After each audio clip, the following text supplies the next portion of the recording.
Hare Krishna, Krishna Krishna, Hare Hare, Hare Rama, Rama Rama, Hare. Jayo Krishna Balaram, Jayo Krishna Balaram, Jayo Krishna Balaram, Jayo Krishna Balaram.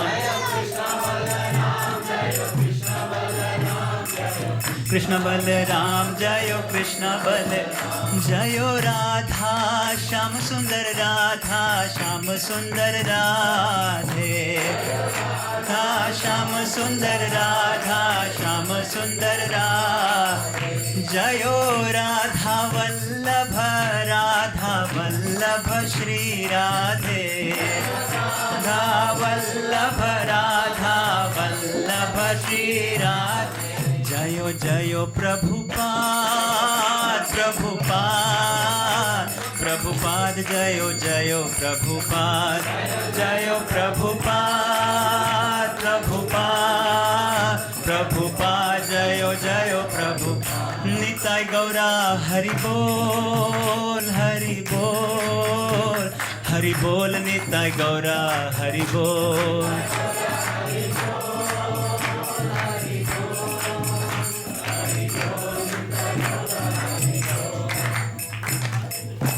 Gaur Premanande, Hari Hari Bol.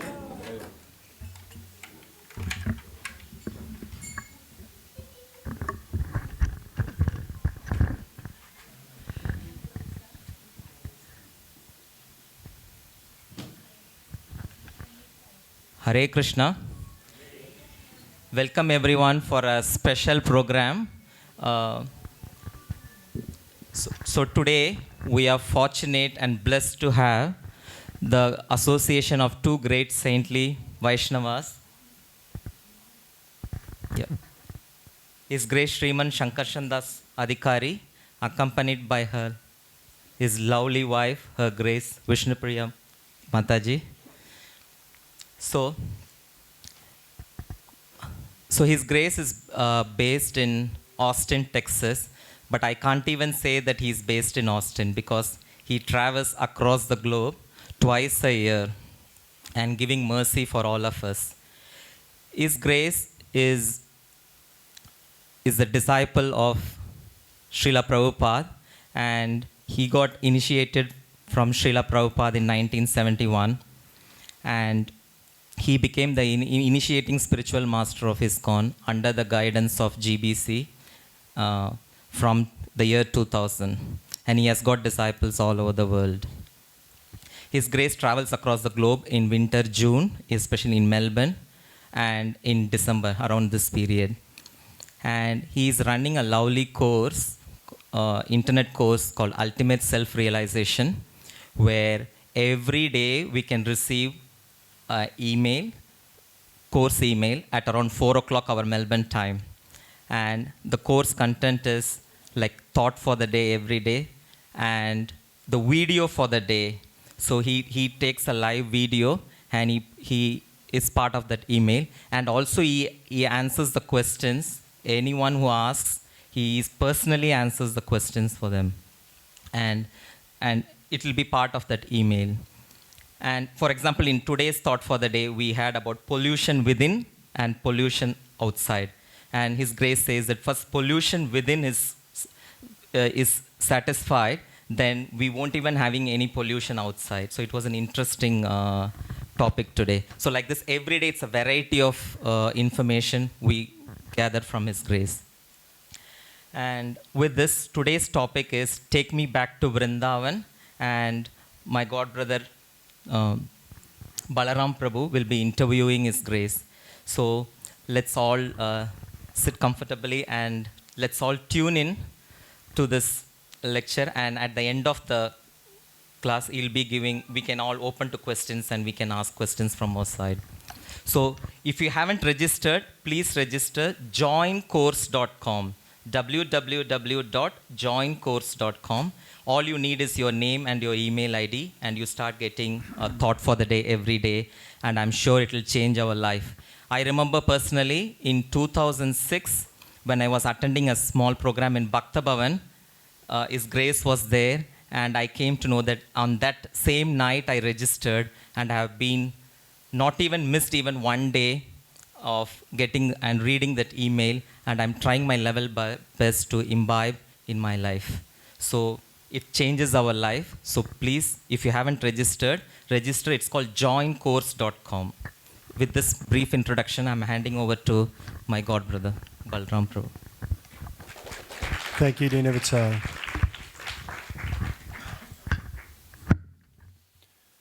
So, Gurudev, the topic for tonight is Take Me Back to Vrindavan.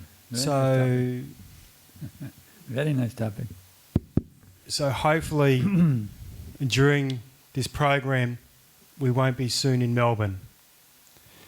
So we'd like to start with perhaps maybe an obvious question to some of us, not all. What is Vrindavan? What is Vrindavan? Yeah. Well, there's the earthly Vrindavan, Bhama Vrindavan, and there's vision of Goloka Vrindavan. Vrindavan means the abode of Lord Krishna. Vrindavan is an eternal place where Krishna is there with his most intimate devotees. Srimati Radharani, the gopis, the gopas, the cows, the calves, the peacocks, the monkeys, all kinds of living beings. Govardhan is there, Jamuna is there. It's an amazing place where nobody gets old, nobody gets sick, nobody dies. You don't have to pay taxes, there's no traffic jams, you don't have to go to work. It's just a paradise of unlimited bliss that goes on for all of eternity. And Krishna is inviting us to come back there. He comes and manifests a portion of that Vrindavan on the earthly plane. 5,000 years ago, he did that to give us a sample of what it's actually like in the spiritual world. So those pastimes are recorded that he manifested here 5,000 years ago on this planet. You can read those in the Krishna book, in the Bhagavatam, and actually understand what Krishna did, what he ate, what he did in the morning, what he did in the evening, how all the details are there. It's an amazing description. So this, it's called Lila Smaranam, meditating on the pastimes of Krishna. What it does is it brings us back into our original identities. We were all associates of Krishna in the spiritual world, either in Goloka Vrindavan or one of the other Vaikuntha planets. We're all actually eternal associates of Krishna. So by hearing about Vrindavan, meditating on Vrindavan, visiting the earthly manifestation of Vrindavan, and these temples also are manifestations of Vrindavan, the atmosphere in these temples. Wherever Radha and Krishna are being worshipped, that place is also Vrindavan. It's like an embassy. It's like, I remember when I was many years ago, in the early days in India, when there was no bottled water, it was really tough. You could only drink limca and dab, otherwise you would get sick. It was very heavy back in the early 80s, visiting for Americans to visit India. But in Madras, which is now Chennai, I went to the American embassy and they had a water cooler. I can drink the water. In one place I could drink the water was the American embassy. So, just like the American embassy was a manifestation of America and Vrindavan, in India, Vrindavan is Goloka Vrindavan, the Bhama Vrindavan, the earth is a manifestation of the Goloka Vrindavan here in the earthly plane. So you can go to Vrindavan, you can hear about it, and this temple is also a manifestation, just like the American embassy. This is an embassy of Vrindavan here. So even right here, we can connect with Krishna. His leelas are going on. Radha and Krishna are having pastimes right here in Vrindavan also, you see. In Melbourne, Vrindavan. On the altar, you see. They're not just statues. They're actually, Radha and Krishna have come. So this is also a manifestation of Vrindavan here. ISKCON Melbourne, you see. So when you come into these atmospheres, you can, if you come in the humble mood of a pilgrim, not a fault finder or a sightseer, if you come in the humble mood of a pilgrim, you can actually enter into that rasa, Vrindavan rasa, Dham ras, to actually taste the flavor of being in the abode of the Lord. You can even experience that here in this temple, because this is also a manifestation of Vrindavan. Why do you think Srila Prabhupada loved Vrindavan so much? Because Krishna's pastimes are still going on, for those who have the eyes to see. In Vrindavan, everything, it's very much, Jamuna is there, Govardhan is there, the places of Krishna's pastimes are there. There's so many sacred temples. Keshi Ghat, the place where Krishna stood with the Kesi demon, you can go to the actual spot where Krishna stood with the Keshi demon. You can go to Gopishvara Mandir. Lord Shiva manifests. There's a beautiful song actually describing all these places. Very beautiful. Vrindavan Mahamamrita. It's a beautiful bhajan. It takes you on a tour of all the holy places. Jaya Radhe. I'm not going to sing the whole thing, but it's like, I'll give you a couple of verses. Jaya Radhe, Jaya Krishna, Jaya Vrindavan, Shri Govinda Gopi, Nata Madana Mohan, Shama Kunda Radha Kunda, Giri Govardhan, Kalindi Jamuna, Jaya Jaya Mahavan. Just by meditating, singing this song and meditating on it, you're actually there, you're actually going to all these places, you're actually coming in contact with the Radha Govinda, with Radha Gopinath, Radhan Mohan, the principal deities of Vrindavan. They're all these holy places. Shama Kunda, Radha Kunda, Giri Govardhan, you see. All these holy places are packed within this beautiful bhajana. So if one meditates on this Vrindavan Mahimamrita, or if one doesn't know that, the Hare Krishna mantra has it too, you see. All of Krishna's Vrindavan is packed tightly within the Hare Krishna mantra. Not only the persons Radha and Krishna, but all their leelas are right there within Hare Krishna, Krishna Krishna, Hare Hare, Hare Rama, Rama Rama, Hare. Just by going deep into Hare Krishna mantra, if you actually go deep into meditation on the Hare Krishna mantra, you actually are carried to Vrindavan Dham. And if you go deep enough, you'll actually see all the pastimes going on right now. That's where the mantra will take you. That's why we say chant attentively. Don't do this thing of radar japa, like Hare Krishna, Krishna Krishna, Hare Hare, Hare Ram. Who's coming to the temple right now? Ram, Ram. Oh, who just came in? Ram, Ram, Hare Krishna. Don't chant like that. You're cheating yourself, you see. This Hare Krishna mantra is an airplane that will actually take you to Vrindavan Dham.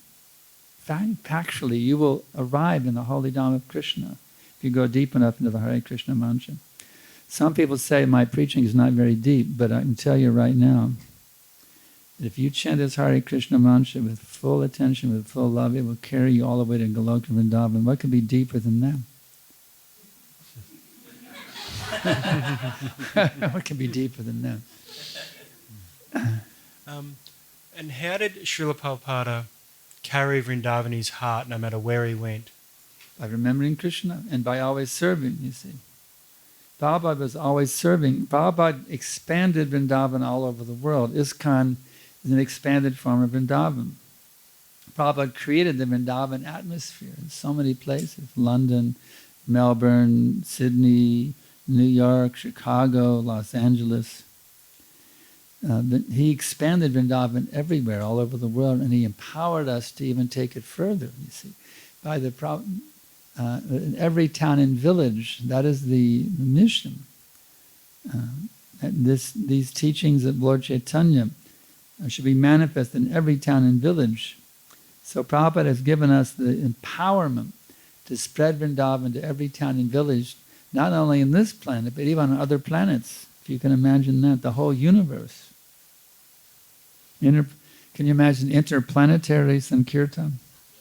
That's very high level stuff, not by rocket ships, but by you could take Someone could take birth on another planet, for example. A powerful preacher could take birth on another planet in the material world to make it Krishna conscious, for example. You see, the thing is, you say, "Well, I just want to go back to Godhead." But the thing is, if one is fully absorbed in serving Chaitanya Mahaprabhu, you're already as good as back to Godhead. You don't have to think, "When am I going to go back to Godhead?" You're already there. When you're fully surrendered to the mission of Radha Krishna, Chaitanya Mahaprabhu, you're already living in Vrindavan every minute. You don't need to go anywhere. You're already back to Godhead. You understand? So we just have to develop that pure consciousness. That's why I keep saying we should be pure devotees. I know people get tired of hearing that again and again. Yeah, be a pure devotee. But come on, this is what we need. We're cheating ourselves, you see, by not coming to that level of complete absorption. What inspired you to go to Vrindavan, and when did you first go? Well, it's very interesting. In the old days in our Gainesville temple, that's when when I was in Gainesville, that's when the Vrindavan Mayapur festivals began at that time. And the first What year I was didn't that? go. What year? That was around 73 or something like that. Okay. 74, somewhere in the early 70s. So then it became a big thing every year, the Mayapur Vrindavan festivals. But I was not a collector. Money, money, money, sweeter than honey, right? I was a campus preacher. I was making devotees on the campus, and they would go out and collect money. So because I didn't collect, I never got to go. I never got to go. And every year, I remember I was very dedicated to my temple president. He liked a certain prep. I forget what it was. But I remember when he came back from, I went all the way to Jacksonville. It was like 80 miles away to the airport. And I brought him his favorite prep to serve him, and he came back on the Holy Dome. So I was feeling this separation year after year after year after year after year. We're talking about all throughout the whole 70s. I never got to go. And then it was around 81, 82, somewhere around then. 1980, yeah. I was in Dallas with Tamal Krishna Goswami, very powerful preacher. And he said, nobody's going to go to Vrindavan. He said, there'll be a contest. Who will get to go to Vrindavan? Who will get to go to the festival? And only one will go. It will be a contest. Who can name them? They got a farm, so who will name the farm? So they wanted a name that would be spiritual and the karmis would also relate to. So he came up with the name Harmony, because it's Hari, which is spiritual, harmony. But he picked the name, so he got to go to, and nobody else. Tamal Krishna went, nobody else in his servant. But there was one thing. I was running his tape ministry, and he really appreciated that a lot. And I was doing it, so he let me go also. For the funds I collected by selling his tapes, he really appreciated I was running his tape ministry. I'm really doing a good job. I was working full time. I really did a good job. I was I was editing and making labels, and it was an ongoing, very active business, the Radha tape ministry. And so I got to go also in 19 because of the tape ministry. And it was so amazing. I was just, because for year after year after year after year, I was staying back at this huge pang of separation. Oh, when will that day come? When will that day come? When will that day come when I will go to the Holy Dome? It was so intense. When I finally got there, we first went to Mayapur, and it was like, tears. It was like unbelievably powerful experience for me. Very, very powerful experience. So that's how it happened, because I was separated for so many years. When I finally got to go, it was like, wow. And when I came back, I was so much homesick for the Holy Dome. I was actually totally devastated when I came back to Dallas, Texas, from being in Mayapur and Vrindavan. I mean, I couldn't function. I was just completely devastated, feeling the pangs of separation from the Holy Dome. And then finally I heard one bhajan by Agni Dev. He had a song, Jaya Rama Hare Sukham Dhamma Hare Murali. Some very nice bhajan, and that finally eased my pang of separation, hearing him sing that bhajan, and I just sang it again and again and again. But so, for me, it was a very, the Holy Dham is a very, very special place where I have, it really inspires me in feelings of devotion.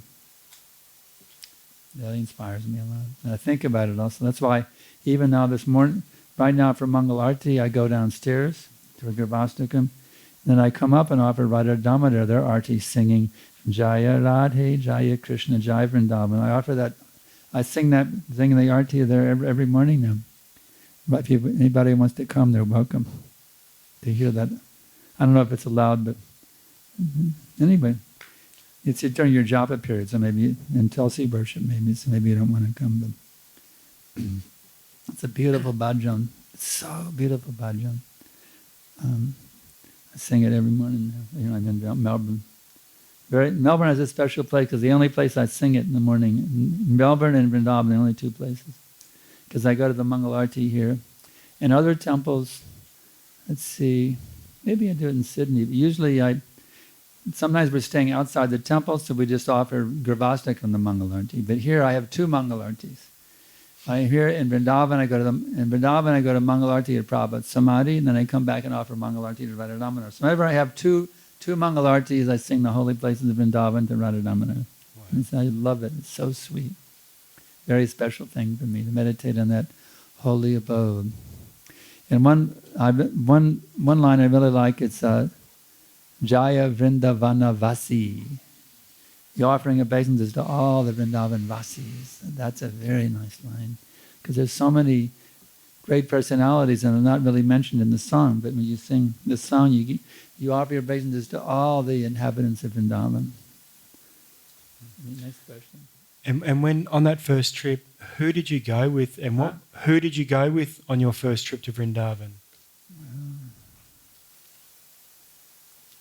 I don't know if I flew with anybody. I can't remember. I may have gone, because nobody went from Dallas. I was the only one. I may have gone alone. I can't recall. Oh yeah, there was now I remember. They had a special thing organized in New York. That's right. Kirti Raj was the big. They had a special thing of all the devotees. Oh yeah, Air India. It was like 50 devotees on the plane. And I remember there was one non-devotee sitting with us, and one devotee was going, Hare Krishna Hare. He was chanting his japa out loud, Hare Krishna Hare, because this passenger was going, ah. It was all devotees. He was one karmi in the middle of 50 devotees, It was good. Yeah, it was really amazing. Yeah, now I remember. Yeah. I flew to New York alone, but then in New York is like 50 devotees. And the whole economy section, half of it was filled up with devotees. It was fantastic. It was really great. Yeah. When you go to Vrindavan now, what temples do you visit? Because there's so many temples in Vrindavan. Well, our main interest, of course, is the Krishna Balaram Mandir. And then we also, the three main deities of Vrindavan, Shri Govinda, Gopinatha, Madana, Mohan. These are the three principal deities of Vrindavan.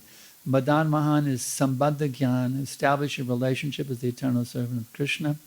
Govinda is to engage in the deity of practical devotional service. And Gopinath is the perfection of pure love of God. So these deities are the special deities of Vrindavan. But you know what? When Aurangzeb came in to plunder and destroy the temples, these deities were wafted away for their own protection.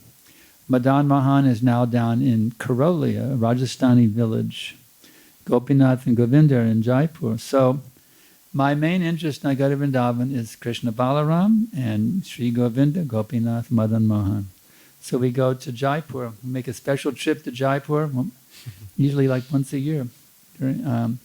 Make a special trip to Jaipur. The thing is, it's very auspicious if you see them all in one day in the order. First Madan Maham, then Govinda, then Gopinath. So it's a real, because Karoli is a long way from Jaipur. It's quite a challenge. We have to leave like at 5 o'clock in the morning. We leave. 5 o'clock in the morning, we get a huge caravan of taxi cabs, a bunch of devotees, and we head out for Karoli, and we get there maybe 10 o'clock or something. It's like a mini hours, and then we take the darshan, immediately get in the car and go to another 3 hours or something to Jaipur. 4 hours to Jaipur? 5? 4 hours to Jaipur. Get that darshan of Govinda, Radha Govinda, and then get to Gopinath before the end of the day, before the sunrise is ideal. Get for that arti. And so that's our main interest. Sometimes we go to Vangsivata, where Krishna, that's a very nice, very beautiful little place where Krishna called the gopis with his flute. It's very nicely maintained. It's a little like courtyard. We always like to go to Vangsivata. That's a very, very nice place to visit. Of course, Keshi God is there when we do the parikrama. And of course, Govardhan is a must. Govardhan parikrama is a must. And of course, Shamakun, Radhakun, of course. We're more interested in those places than we are in the temples, really. Those Radhakun, Shamakun, and Govardhan. Even more so than the temples. Those actual places. Next. Why are you interested in those places more than the temples?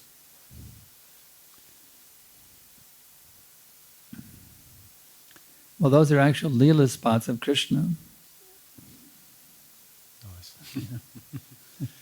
It's a very powerful place where Krishna actually had some pastime. And you mentioned some amazing places there. I've been fortunate enough to spend some of those with you when I've gone there. Mm-hmm. Is there any one particular place that you love over the others? Prabhupada Samadhi is the number one place, no doubt, because the spiritual master is the revealer of the Dham, you see. If you don't go to Guru, it's just a mundane tourist, Really just a mundane tourist. You don't have a mystical experience. It's just a mundane place like curiosity, like going to Disneyland or something, But if you actually go through the medium of Guru, you see, the Guru, there's a mystical experience when you go through the mercy of the spiritual master, because he is the revealer of the Dham. He takes you beyond the superficialities into the essence of the Dham. So for me, the most powerful thing is going to Prabhupada's Mangalarti every morning at 4:10 a.m. That's the number one experience in Vrindavan. Nothing comes close. Not Govardhan, not Radhakun, Shamakun. Prabhupada's Samadhi Mangalarti, 4:10 a.m.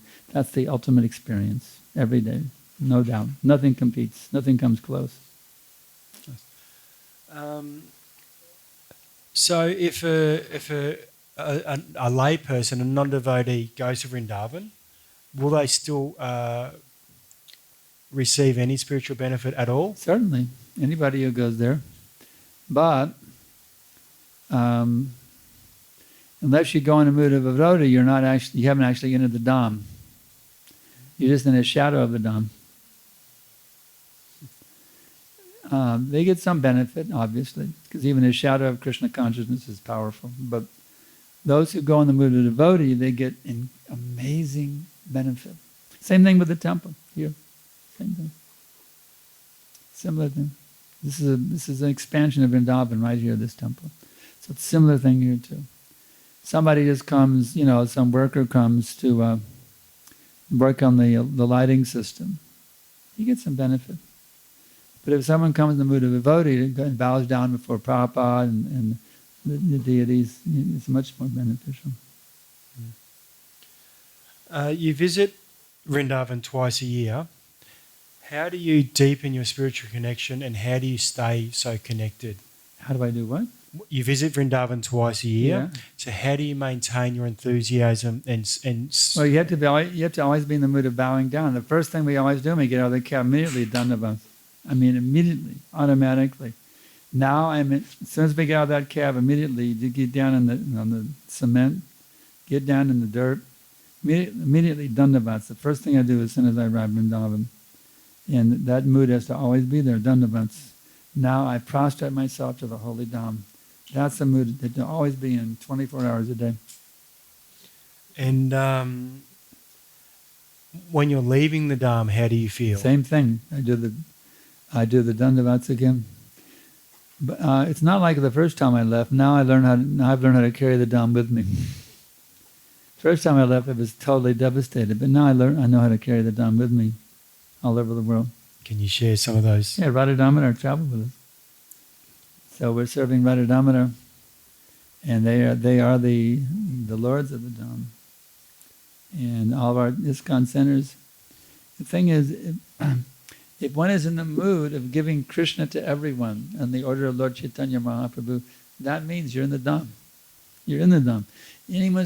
Someone goes on book distribution, they're outside, away from the temple, they're out on the sidewalk. Much materialists everywhere, there's nothing spiritual, but you're out there to preach. You're in Vrindavan. When you have that mood of missionary mood of giving Krishna, you're in Vrindavan wherever you go. Now, as the current state of modernisation, how can one still perceive Vrindavan as it is with all the modernisation going on there? That's the advantage of our temple, you see. Prabhupada said all the holy places of Vrindavan are contained within the four walls of the Krishna Palaram Mandir. Then just go to our temple, don't worry about, just go. That's why the best thing is just to stay in the ISKCON temple. Because a lot of times there's different things. There's people, there's a mafia there, there's all kinds of things going on there. There are criminal activities going on in Vrindavan. It's a material world there also, externally. But those who enter into the mood of Krishna consciousness, they can experience Vrindavan wherever they go. Especially in Vrindavan, Prabhupada said, in Vrindavan, your devotional activities are magnified 1,000 times, if you can imagine that. Your offenses also. Mayapur, you get the magnification of the service without the offenses. Lord Chaitanya is very kind. In Mayapur, you just get the benefit of the magnification of the good things without any magnification of the offenses. But in Vrindavan, the offenses are magnified. So you got to be really, as we say, dot your I's and cross your T's. You have to be very careful in Vrindavan not to be offensive to any devotees. Chant your rounds nicely, not to follow everything very carefully. But if you do that, you get incredible spiritual advancement in Vrindavan, 1,000 times benefit. Final question before we open up to the floor is, what experiences do you like to share with others when you're in Vrindavan? Share with others when I'm in Vrindavan. Well, I'm in Vrindavan now, so.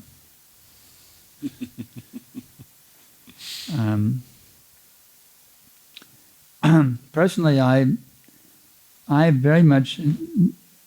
find great satisfaction in telling how I came to Krishna Consciousness, actually. Wherever I am. And just like Prabhupada encouraged us to write how I came to Krishna Consciousness.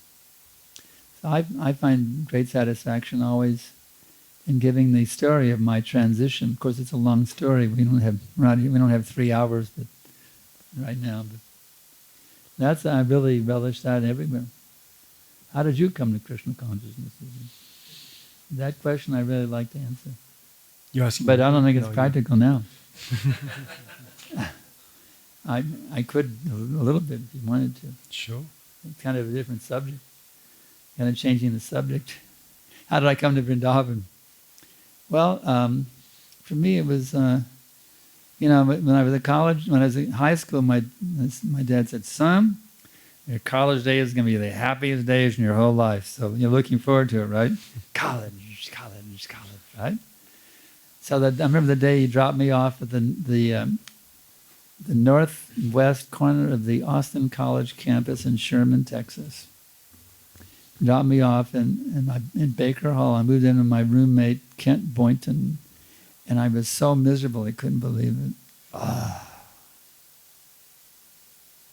And this is the happiest part of my life. Oh my God, what kind of my life am I going to have, This is horrible. And so we had a course called Basic Studies. Of course, that was the joke of all of us BS 101, BS 102, right? That was a joke of all the students. But the professors, the BS 101, Anyway, we had this course called Basic Studies, which gave us a wonderful, so-called wonderful overview of Western culture. The interdepartmental, the history department came, the art department, the philosophy. It was an interesting course that we all attended. It was a big thing in the auditorium. And they had professors from every department. They were very proud of this course. Of course, the wonderful beginning of our wonderful culture was Baghdad, Tigris and the Euphrates, Iraq. Nothing about India, right? It was Iraq was the beginning of Western culture. Nothing about Indian culture. So anyway, hearing all these philosophies, God is dead and this and that is so bewildering, my God. And after 2 years, they want you to major in something. It was a liberal arts school, and I couldn't figure out anything. Like my mood was first tell me what the meaning of life, and then ask me what I want to major in. They couldn't even tell me why I existed. It was just like horrible. And then one night I went to a theatrical production. They had quite a small theater like this. It was an arena theater where there's no curtains. It's just the actors are in the middle and everyone's around them, and it was very well done. And it was so impressive. I thought, well, I could go into theater, and maybe I would forget my depression. And going into the world of theater, I might sometimes forget my depression. So I'll go into drama. I was thinking, just to try to go into an imaginary world where I can get out of this horrible, depressing world that I'm living in. So I transferred to the University of Texas, one of the top 10 drama schools in the whole U.S. And I was all excited. Well, I'm going to be an actor. Yeah, I'm going to be an actor. And then one day, one of our graduates came to tell us what it was like in the real world of acting. I went, oh my God. That bubble popped. So I was walking down the hall one day in the drama department, and somebody said, how you doing? And I said, I'm really depressed. They said, don't say that. So what kind of place is this? You can't even open your heart and reveal that you're feeling depressed? You're not allowed to even do that? What kind of nonsense is this? But then in the break one day, somebody, I forget his name now, but he told me about the science of self-realization. Aha. Actually, he was into Yogananda. So I got I got the Yogananda lessons, and they had me sitting in a room and lighting a candle, turning off all the lights and staring at the candle. That was my meditation. So one of our friends, some girl came over and knocked on the door, and I was in my middle of my candle meditation. And I came to the door, and she went, ah! She had just seen a ghost, I looked so weird, for my candle meditation. She thought I was a ghost or something. So I decided this isn't very good, So I took my greatest satisfaction from the Yogananda's lessons was to burn all the lessons one day. So now what to do? Well, some friends were into TM, Maharishi Mahesh Yogi, and so I went down to Houston, and they said, they want to know why are you doing this? Because I'm really depressed, that's why I'm coming down here to get this. I told them in a form, So I got my mantra. Ang, ang. You're supposed to keep it quiet, but I'm verbalizing it for your benefit. Ang, ang, ang, ang. 20 minutes twice a day you go ang, ang, ang, ang, ang, ang, ang, and silently within your heart. So I tried that, and didn't work. I didn't get off the material plane, so what to do? It was just horrible. It was a horrible depression. Yogananda didn't work. Maharishi didn't work. What am I going to do? This is horrible. But I was into the singing and writing songs, or singing. I wasn't writing yet. But my roommate had a couple of friends who were into music, and they dropped by and they sang a beautiful, nice little tune called "If Somehow You Could Pack Up Your Sorrows and Give Them All to Me.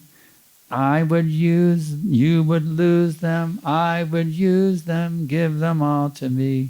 I went, wow. And they said, we're moving to Denver. We'd like you, why don't you come with us? So, wow. That song was kind of nice. We'll take your sorrows away. And you come and, so I moved up to Denver. And I was having a great time staying with this Daryl and Janet Vasilina. They're very nice people. I even wrote my first song there when I was there, but they're staying with them. Song to a tree. A tree standing by the side of the hill, where do your branches come from?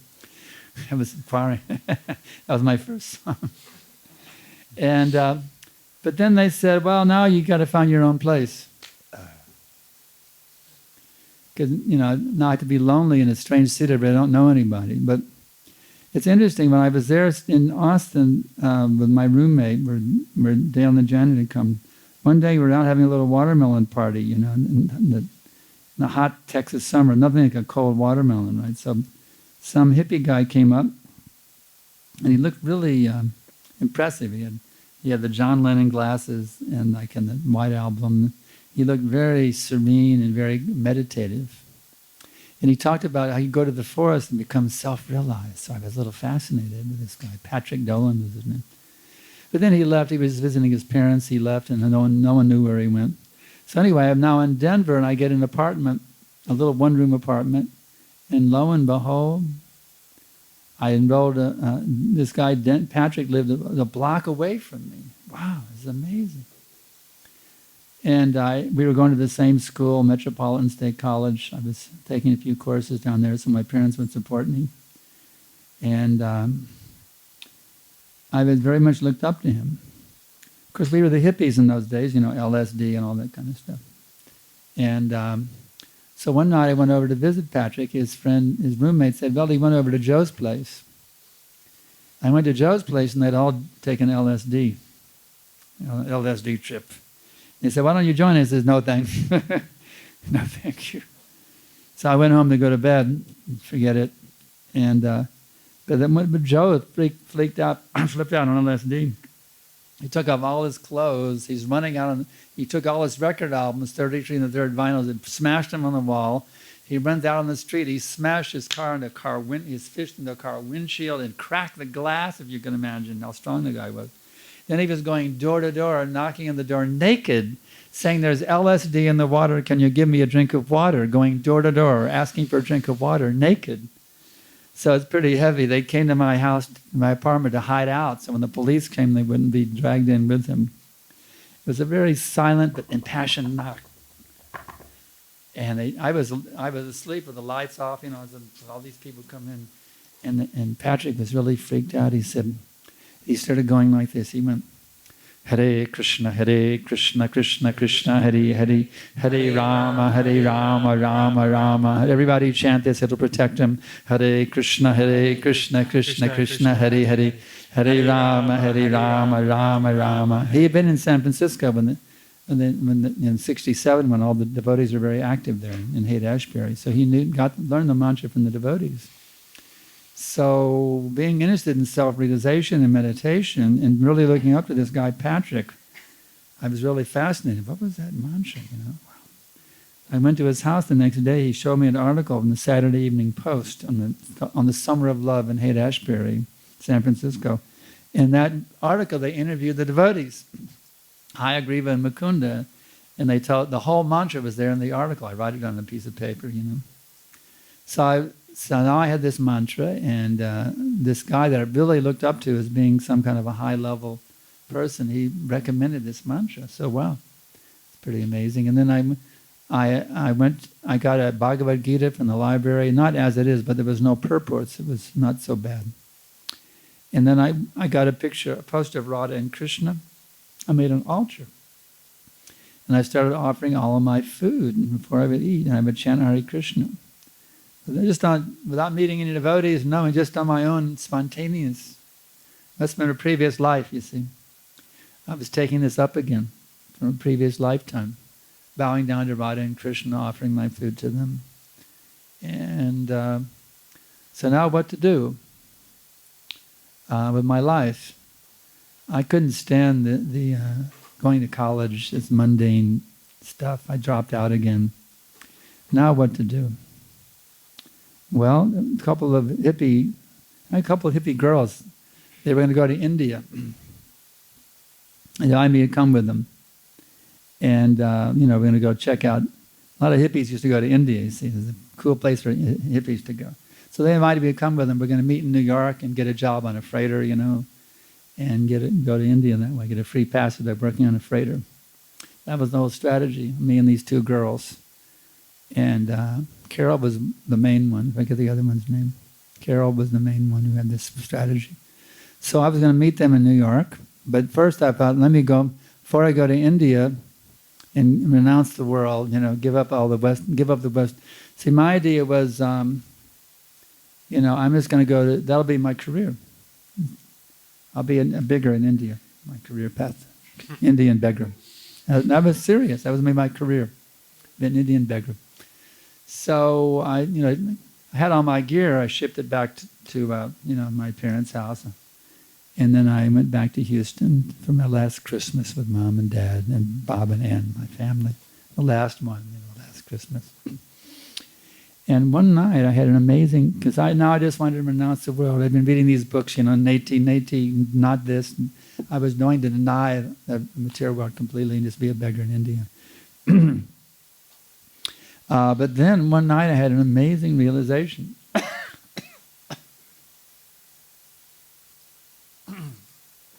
I was on deny, right? That was my whole thing. Nati, deny. All material things, deny everything. And that way it becomes spiritually realized, you see. Deny, the nati pen. So one night I had an amazing realization. It was so amazing I wrote it down on a piece of paper. It went like this.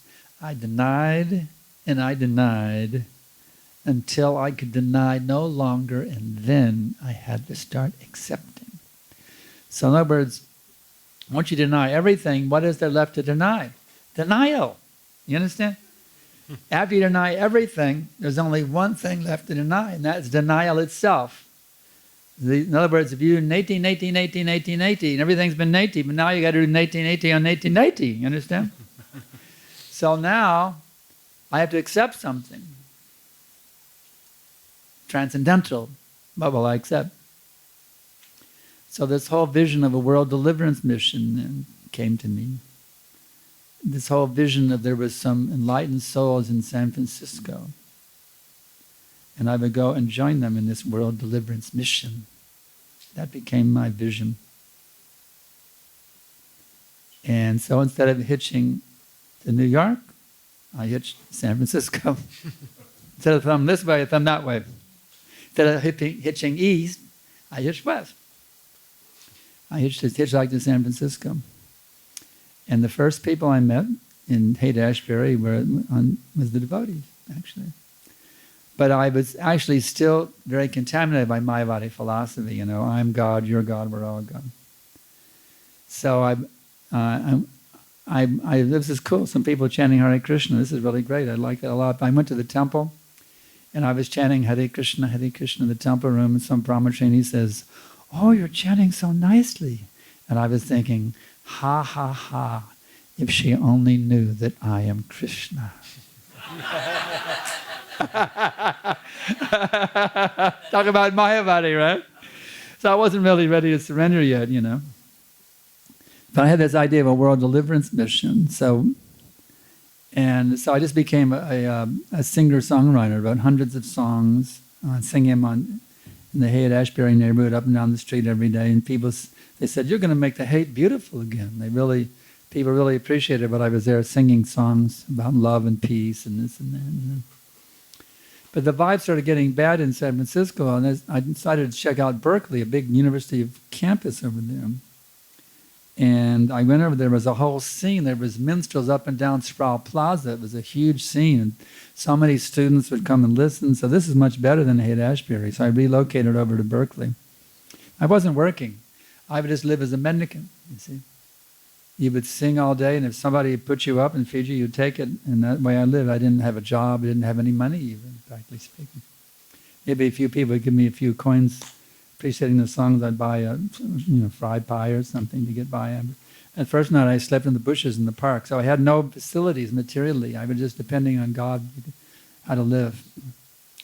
And so I went to Berkeley, and some students put me up immediately. So this guy named Bill Burke really liked my music. Immediately invited me to come and live with him.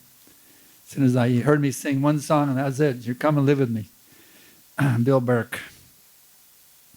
So in this way I've been going on. And I actually had one fan, one student who was a big fan of mine. His name was Howard something. He later became Hridayananda Maharaj.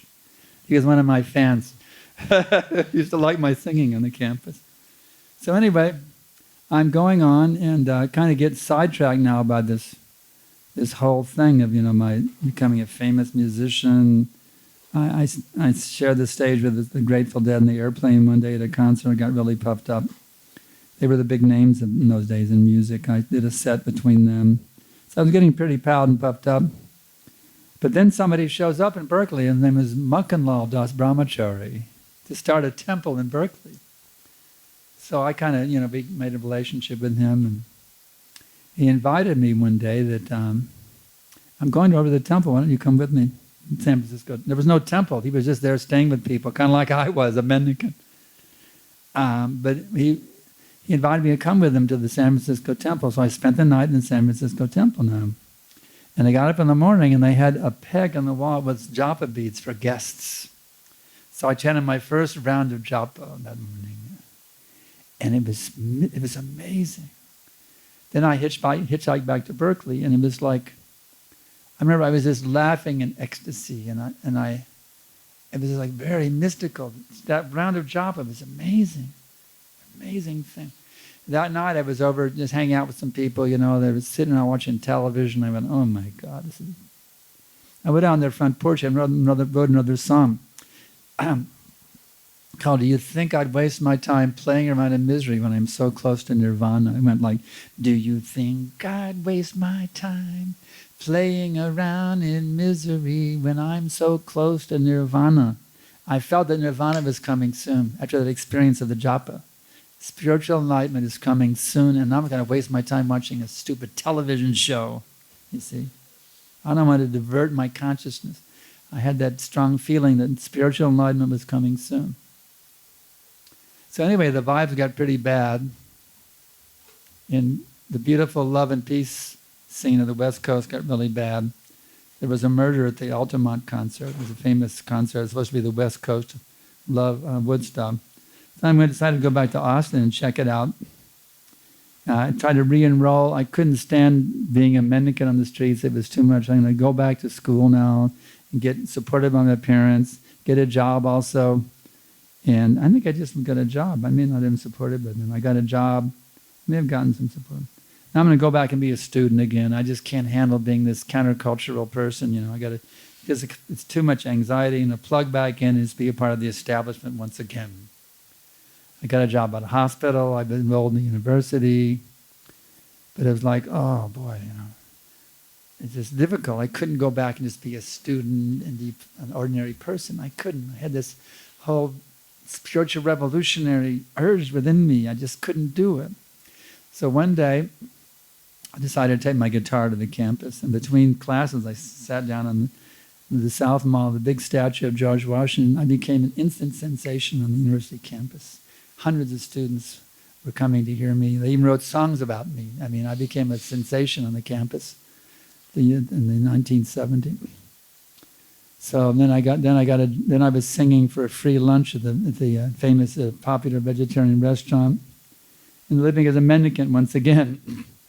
After my money ran out, and I lived as a mendicant, sleeping here, sleeping there. And then one day, after I sang at the restaurant, one girl went from the audience. She came up to me. She said, "I hate your music." I went, "Oh!" I was shocked. Somebody hates my music. Oh my God! I was devastated. I thought everybody liked my music, I was devastated. So now I became more introspective, again. Started to get more introspective.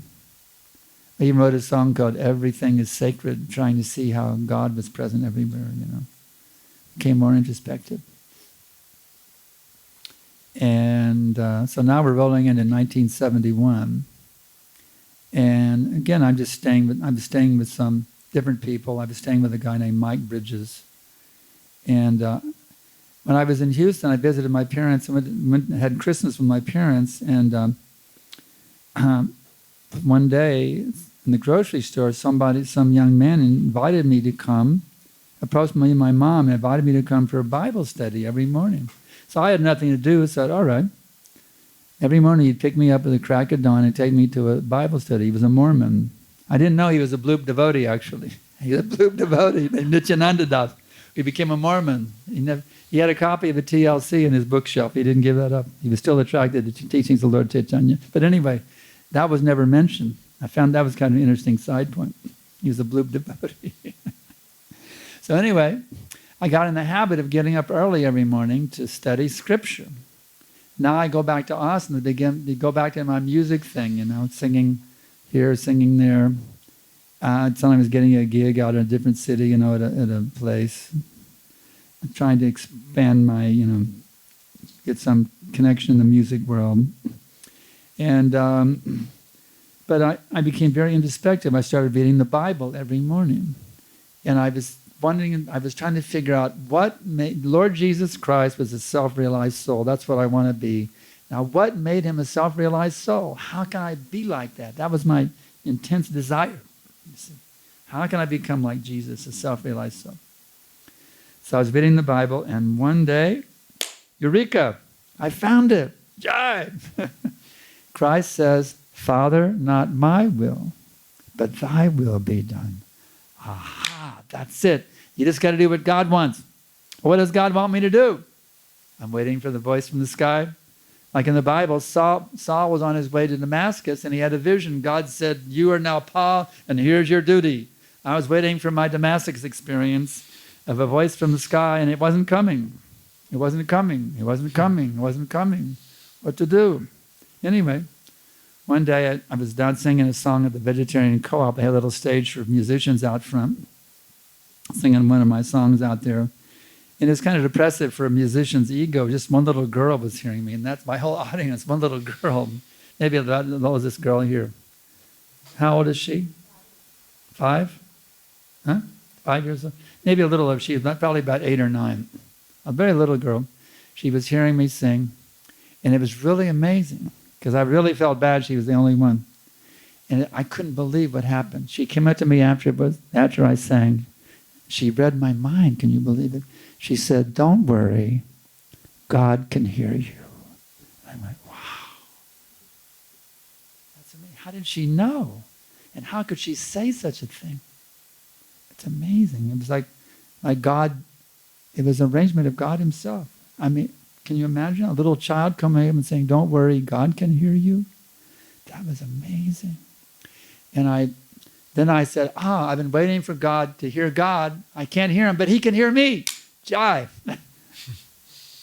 So now, instead of just passively waiting for my Damascus experience, now I'm praying, dear God, please guide me how I can become your perfect servant. That was my mantra, you see. Now we're getting close to Krishna Consciousness. So who would come, what would Krishna arrange? Vishnu Jana Swami came to Austin to check out. He heard there was a lot of, actually, there was a hippie street market across the street from the campus, and one of the vendors had met the devotees, and he had a shaved head with a sika. He thought it was really cool. Instead of hippie long hair, he had a shaved head and a sika. So Vishnujan heard there was somebody at this hippie street market with a shaved head and a sika. Let me check this place out. It sounds like a good place to preach. And it was a gold mine for him, I tell you. He came into Austin like the Pied Piper, and all of a sudden he had a huge following immediately. He would go to the campus every day. He would say, invite me to your home, and I will turn your home into a temple. And you would go to the campus. Where will the Swami be tonight? It was a floating Nama hut. Every night at somebody else's house. He would collect money, selling back to Godhead magazines at 25 cents each. He'd buy some boga in the middle of the afternoon. He'd cook an incredible feast. His cooking was unbelievably delicious. I'll tell you right now. Unbelievable. We had the most killer sweet balls also, with strawberries in them. Simply one of them with strawberries. You wouldn't believe how good they were. But anyway, and one boy ate 25 of them and surrendered. He had 25 sweet balls and surrendered. He became Sri Galim Das, initiated devotee. But anyway, So you go, where's the Swami going to be tonight? You go to the program. So one night he was at Robin Ferris's house, the one who had the shaved head and the Sikha. And in those days, there was no bottled water. You just drink tap water, you see. Bottled water didn't even exist. You drink that chlorinated junk. So I went to the kitchen to get a drink of water, and lo and behold, who would show up in the kitchen with the whole program in the other room, just the two of us all alone in the kitchen, the Vishnu Jana Swami. And he says to me like this, you have to become sober. Like that. I went, wow. I didn't say a word. I was just completely blown away. Because as hippies, sober is bad. That's what the straight people do. You got to be always high, high on this, high on that. Sober, that's no good. Sober is what straight people do, Sober is no good. But now he said, and he was coming from, you could see he was coming a very, very high plane of consciousness. He said, you have to become sober. And I was going, wow. I didn't say it, but inside I was going, wow, that's amazing. So I was getting more interested in this Vishnutan Swami. And there was a Lord Chaitanya festival happening up in Dallas. It was amazing. They had a huge papier-mâché deity about as high as this picture frame here to the floor, that high, big, huge papier-mâché murti of Lord Chaitanya. They carried him down the street with kirtan, a huge diorama of Lord Chaitanya. It was amazing. So I went up there and I spent staying in the temple. Now, in those days, you didn't have japa beads from India. If you wanted japa beads, you go to Tandy Leather Company and buy your beads and string your own. It was string your own for japa beads in those days. So a bunch of us said, well, let's get some japa beads. And about 3 or 4 of us got in the car. We went over to Tandy Leather Company. We were stringing our beads, and I chanted my first 16 rounds. And I told Vishnu John Swami, I think I might like surrender. And he said, it's amazing, but he didn't say Jai. You know what he said? He said, what I'm afraid of is easy come, easy go.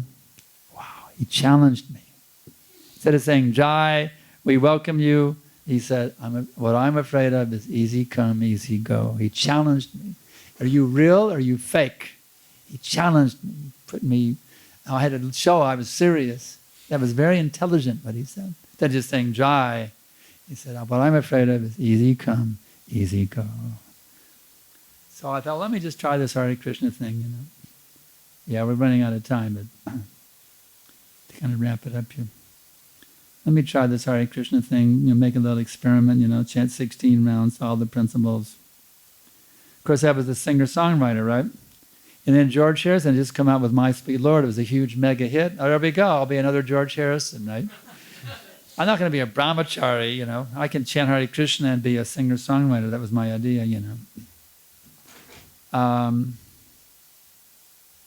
I was staying with Robin, but his wife got uptight, and she didn't want me to stay there, so I needed a place to stay, and the devotees welcomed me to stay with them. So I moved into the temple, and I told the Swami, I'm not coming to surrender, but I'm coming just as a learning experience. I just said, I'm coming as a learning experience, that's all I said. He said, oh, that's very nice, very good attitude.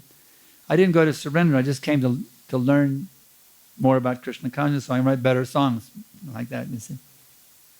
More Krishna Conscious songs. I'd already decided just to write Krishna Conscious songs after that festival in Dallas. So now I'm living in the temple, and they, when in Rome, do as the Romans do, you bow down, you go to the temple room, you do all the things. They said, Steve, you should really surrender, become a disciple. I said, no. And they really kept trying to say, but Krishna says in the Gita, Tadvadi pranipatina pariprashanena sevaya, you should surrender to the spiritual master. And they kept preaching to me, and I was resisting, no. But one day, we were out on Harinam, and a radio station disc jockey came up and handed us a record album called the Radha Krishna Temple album. They got a promotional copy from Apple Records. They didn't want to play it on the radio. They thought those Hare Krishna guys would probably like this, and we loved it. We took it home, and we were playing it regularly. My service was to vacuum the temple room rug every morning, and I was hearing the second cut on that album as I was vacuuming the rug. Samsaradava naladidha loka Tranaya karunya gana ganadvam praptasya kalyana gunanavasya vande goroshi charanarvindam. I was amazed. We talked about love, loving my dog, loving my parents, loving my football team, loving a girl. Well, this was all contaminated stuff in the material world. You know what I mean? But now, here was the first time in my life a window had opened. I was actually seeing what was real love.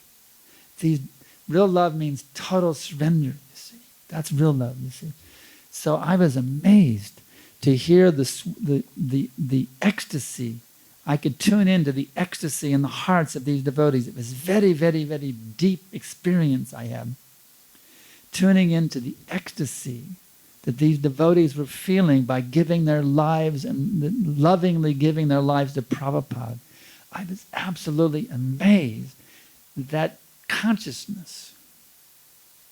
And as I was hearing them sing, the tears just came streaming down my face. And I was thinking these exact words. I remember the exact words that went through my brain that moment. Wouldn't it be beautiful if I gave my life to Prabhupada? That was it. When can I get initiated? So maybe we better stop there because I'm kind of going on kind of late here. But that's a good stopping point. Of course, there's how I got initiated, and there's more stories to be told. It'll be out, my autobiography will tell the details. That gives you a little bit introduction to how I became a devotee. Any other questions? I have no questions, but I'd like to open up to the floor if any of the audience would like to ask a question.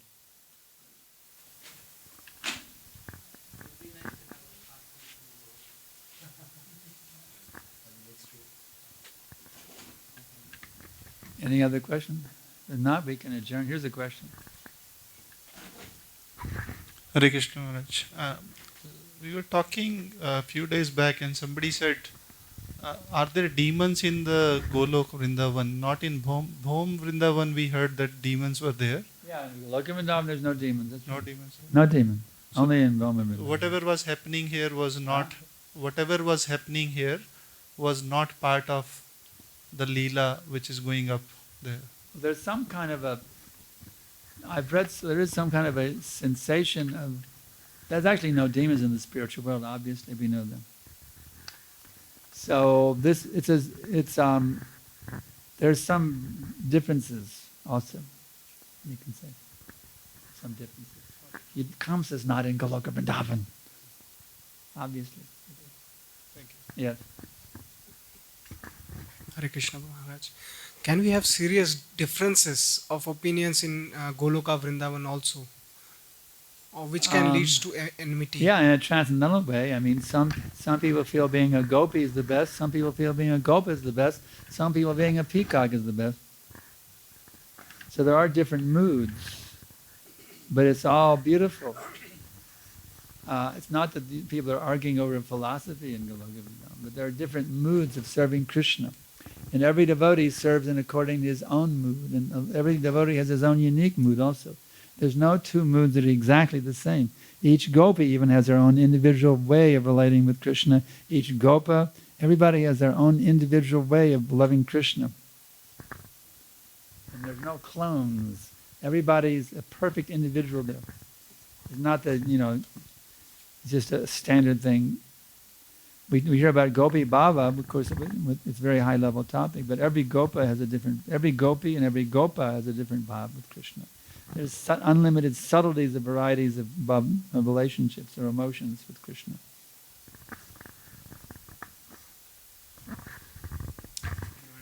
Yes. Hi. The question I had, you had talked earlier about, I guess, kind of like a interplanetary travel spiritually, and I was just wondering if you've ever have done that yourself, and if so, how long it took you. Well, to all of get us to that have point? actually all of us have done interplanetary travel in our repetition of birth and death. As far as within this body, no, I've just only traveled on this planet. Okay. Thank you.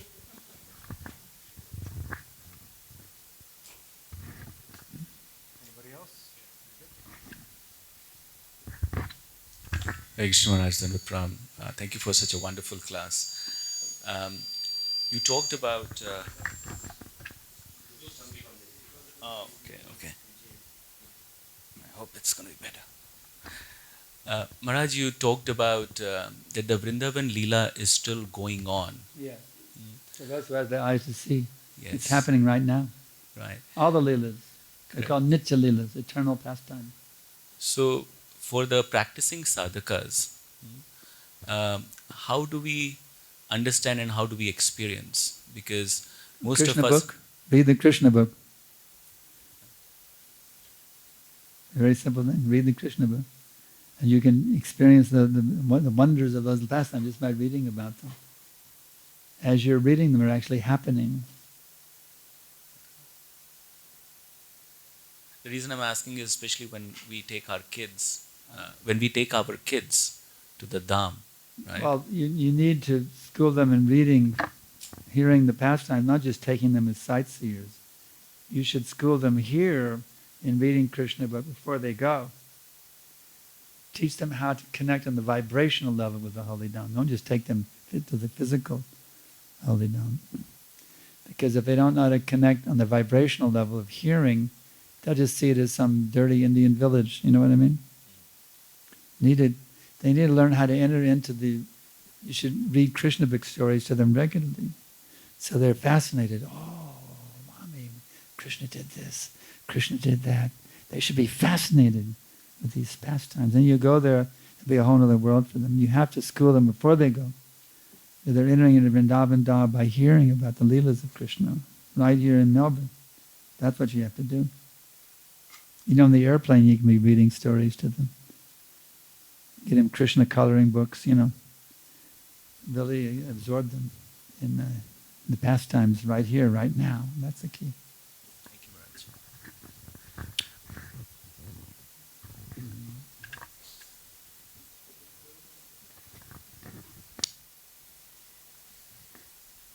Hare Krishna Gurudev. You said that the Krishna Leelas are still going on. So how do we get those special eyes to see the pastimes? What's she saying? How do we get the special eyes to see the pastimes? Prabhupada explains, when your eyes become anointed with the salve of love of God, then you will see Krishna and his pastimes everywhere. So how do you anoint your eyes with the salve of love? This is called Prem Anjana. Prem means love and Anjana means salve. There's a nice verse like this actually in the Brahma Samhita. Prem Anjana Charita Bhakti Valochanena Santak Sadaiva Hidayeshu Valokayanti Yang Shama Shonjaramachyaganas Varupam Govindamadi Purusham Tamaham Vajami. I worship Govinda the primeval Lord, who was Shama Sundar, Krishna himself, with inconceivable, innumerable attributes, whom the pure devotees see in their heart of hearts with the eye of devotion, tinged with the salve of love. So you have to tinge your eyes with the salve of love. That's how you'll be able to see Krishna. So how do you do that? Normally, eye ointment is applied to the eyes directly. But this eye ointment is quite different. It's applied through the ears. You see? By hearing about Krishna, by chanting Hare Krishna, japa, Hare Krishna kirtan, by hearing those preaching the glories of Krishna from the Bhagavad Gita, Śrīmad Bhāgavatam, by hearing from the spiritual master, by hearing from Vaishnavas, this sound vibration actually purifies your vision. Actually, in your pure state, you'll be able to see Krishna right in front of you. You'll be able to see He's right in front of you, smiling at you and blessing you. But right now, our eyes are covered by lust, anger, greed, madness, illusion, and envy. So by this process of hearing kirtan, hearing our japa, hearing the philosophy, hearing the pastimes, all of these things are purifying us. And by engaging in devotional service, bowing down, taking prasadam, taking darshan of the deities, All of the activities of bhakti yoga are purifying our vision. And finally, Prabhupada told me in one letter, he said, now you just become qualified to see Krishna face to face. So by this process, you will become qualified in due course of time. You can see Krishna directly in front of you. But it takes time. We have to be patient, enthusiastic, and determined. It could take a long time because we're very conditioned. But we should begin the process now.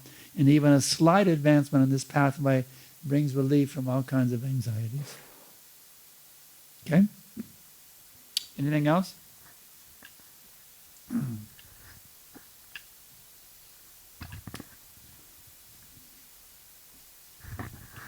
You mentioned that you visit Vrindavan twice a year.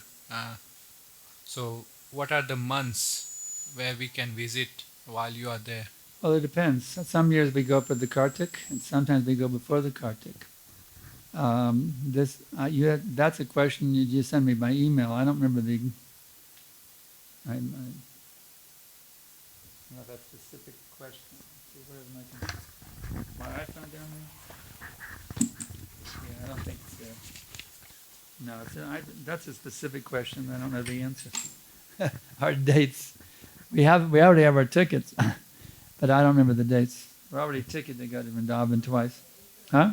April, May, and then in September. April, May in the spring, and then we're going in just before Kartik. But this year, my Vyas Puja will be celebrated.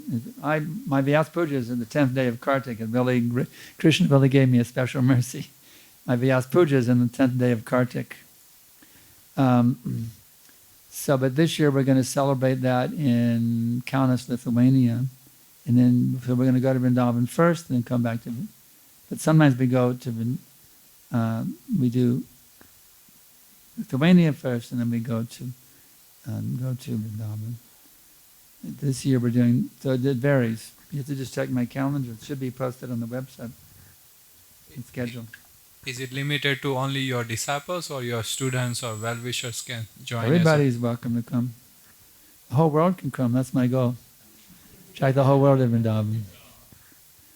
Prabhupada told, nobody told, he said, become guru and deliver the whole world. So I'm thinking, how can I make the whole world Krishna conscious? It's Prabhupada's order. Prabhupada's order is preached to the Western countries. Prabhupada ordered us to make the whole world Krishna conscious. So that we Prabhupada disciples, we have a direct order from Prabhupada, and that applies to you all too, as the grand disciples. Prabhupada said, deliver the whole world. So, I'm just thinking, what can we do to make the whole world Krishna conscious, to attract everybody to Krishna, Krishna's Dham, Krishna's name, etc., Krishna's teachings. That's my mission. Make the whole world Krishna conscious, ASAP. If not today, well, tomorrow. If not tomorrow, day after tomorrow. We have to make the whole world Krishna conscious. Somehow or other, beg Krishna. Prabhupada actually says that a person who is, how do you say that? Krishna conscious person. Huh? A Krishna conscious person. A Krishna conscious being, Prabhupada says, is always thinking and planning how to deliver the suffering humanity back to home, back to Godhead. Even if he's not successful in doing so, his perfection is guaranteed. Anybody who follows him will also become perfect. In another place he says that the person who chants the holy name perfectly without any offense, he is Jagat Guru, and under his influence the whole world takes to Krishna consciousness. So we gotta learn how to chant offenselessly, Prabhus and Madhajis. We have to. That's holding us back from Krishnizing this planet, our own nama-parads. We have to work diligently to become pure chanters, because even one of us becomes a pure chanter, absolute pure, then that one devotee can influence the whole universe to become Krishna conscious. It's powerful stuff. This chanting japa is very powerful. If you actually perfect your chanting, you can deliver the whole world by your pure chanting. That's what Prabhupada says. So I know I'm not there yet, otherwise the whole world will be Krishna conscious. I know I'm not there, but I'm praying, Krishna, please bless me with Shuddhanam. Please, Krishna, bless me with Shuddhanam. Every day I'm begging Krishna, bless me with Shuddhanam. Bless me with Shuddhanam. Okay, anything else?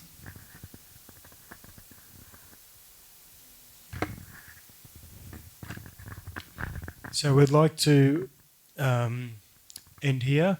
Thank you for all coming. And just to briefly add on to what Anandavadan said about joining yourself in Vrindavan, I've been fortunate to twice be in the Holy Dham with Gurudev and Guru Mata. So if you haven't been to Vrindavan yet, check out Sankarshan's website to find out when he's there. Book your tickets and come and join us. It's an amazing experience. And the beautiful thing about going over there with a spiritual master, whether it be your own or another spiritual master, is they take you to the pastimes of where Krishna spent the time in Vrindavan and relate the pastimes there, and it helps you to try and see it through the spiritual eyes rather than the mundane eyes. So if you haven't been, please come and join us and we have a good time over there. Hare Krishna. Thank you all very much. Hare Krishna.